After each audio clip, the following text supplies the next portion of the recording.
ज्या राजकीय पक्षाला आपण फक्त काँग्रेस या नावानं ओळखतो, त्याच भारतीय राष्ट्रीय काँग्रेस पक्षाचं येत्या गुरुवारी म्हणजेच 28 डिसेंबरला 139वा वर्धापन दिवस नागपूरमध्ये साजरा करण्यात येणार आहे.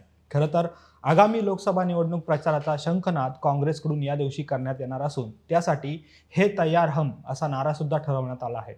तर काँग्रेसच्या या वर्धापन दिनानिमित्त राज्यातील काँग्रेस नेत्यांकडून इतिहासाचा दाखला देत आगामी निवडणुकीत काँग्रेसच्या विजयाचा दावा केला जात आहे.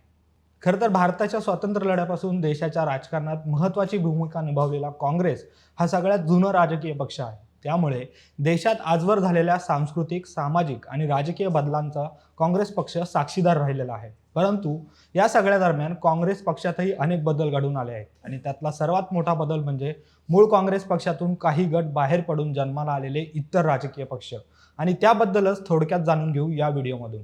खरं म्हणजे गेल्या 75 वर्षात काँग्रेसमधून बाहेर पडत जवळपास 70 पक्ष स्थापन झाले आहेत. अर्थात हे पक्ष स्थापन होण्यामागे काही महत्त्वपूर्ण घटना कारणीभूत होत्या, तर कधी-कधी वैचारिक वादविवाद सुद्धा कारणीभूत ठरले. परंतु 70 राजकीय पक्षांपैकी काही पक्ष इतर पक्षात विलीन झाले, तर काही कायमचे संपले. यामध्ये 1956 साली स्थापन झालेला इंडियन नॅशनल डेमोक्रॅटिक काँग्रेस, 1964 साली स्थापन झालेला केरला काँग्रेस, 1969 साली स्थापन झालेला काँग्रेस आर आणि काँग्रेस ओ, त्याचप्रमाणे 1977 साली स्थापन झालेला काँग्रेस फॉर डेमोक्रेसी, 1981 सालचा काँग्रेस समाजवादी पक्ष आणि 1994 साली स्थापन झालेला ऑल इंडिया इंदिरा काँग्रेस पक्ष.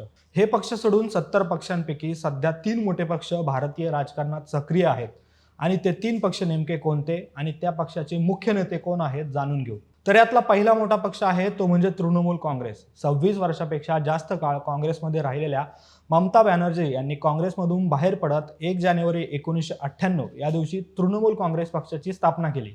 तर सध्या हा पक्ष मुख्यत्वे पश्चिम बंगालमध्ये राजकीयदृष्ट्या क्रियाशील आहे. 2011 पासून आत्तापर्यंत सलग विजय मिळवत हा पक्ष पश्चिम बंगालमध्ये सत्तेवर आहे व पक्षाच्या अध्यक्ष ममता बॅनर्जी या मुख्यमंत्री म्हणून विराजमान आहेत.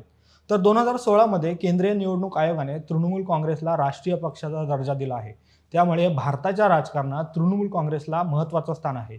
त्यानंतरचा दुसरा पक्ष आहे तो म्हणजे महाराष्ट्रात नेहमीच सत्तेच्या केंद्रस्थानी असणारा परंतु आजपर्यंत एकहाती सत्ता न मिळवता आलेला राष्ट्रवादी काँग्रेस पक्ष. 1999 साली शरद पवारांनी सोनिया गांधींच्या विदेशी जन्माचा मुद्दा पुढे करत बंडखोरी करून मुंबईत 10 जून 1999 रोजी राष्ट्रवादी पक्षाची स्थापना केली होती. यात शरद पवार यांच्यासोबत पी.ए. संगमा आणि तारिक अनवर हे देखील होते. परंतु त्यानंतर केंद्रात आणि राज्यात राष्ट्रवादी काँग्रेस हा पक्ष नेहमीच मूळ काँग्रेससोबत सत्तेत सहभागी राहिला होता. महत्त्वाचे म्हणजे महाराष्ट्रात राष्ट्रवादीचा मुख्यमंत्री होऊ शकला नाही आणि याचं कारण म्हणजे शरद पवारांचं राजकारण. तर तिसरा पक्ष आहे तो म्हणजे वाय.एस.आर. काँग्रेस म्हणजेच युवजन श्रमिक राहितू काँग्रेस पक्ष. काँग्रेस पक्षात दुय्यमपणाची वागणूक दिली जाते असा आरोप करत आंध्र प्रदेशचे विद्यमान मुख्यमंत्री वाय.एस. जगनमोहन रेड्डी यांनी मार्च 2011 मध्ये दिवंगत वाय.एस. राजशेखर रेड्डी या आपल्या वडिलांच्या नावाने वाय.एस.आर. काँग्रेस या पक्षाची स्थापना केली. त्यानंतर आंध्र प्रदेशच्या राजकारणात हा पक्ष विरोधी बाकावर बसला. तर साल 2019 मध्ये आंध्र प्रदेशची एकहाती सत्ता मिळवत जगनमोहन रेड्डी यांनी मुख्यमंत्रीपदाची सूत्रे हातात घेतली.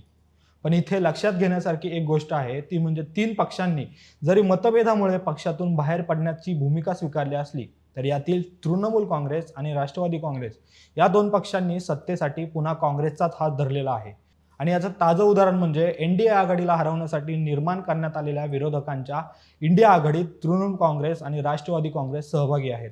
दरम्यान या राजकीय माहितीबद्दल तुम्हाला काय वाटतं हे आम्हाला कमेंट करून सांगा आणि असेच राजकीय व्हिडिओ पाहण्यासाठी आमच्या महाटॉक्स यूट्यूब चॅनलला नक्की सबस्क्राईब करा आणि फेसबुक पेजला फॉलो आणि लाईक करा.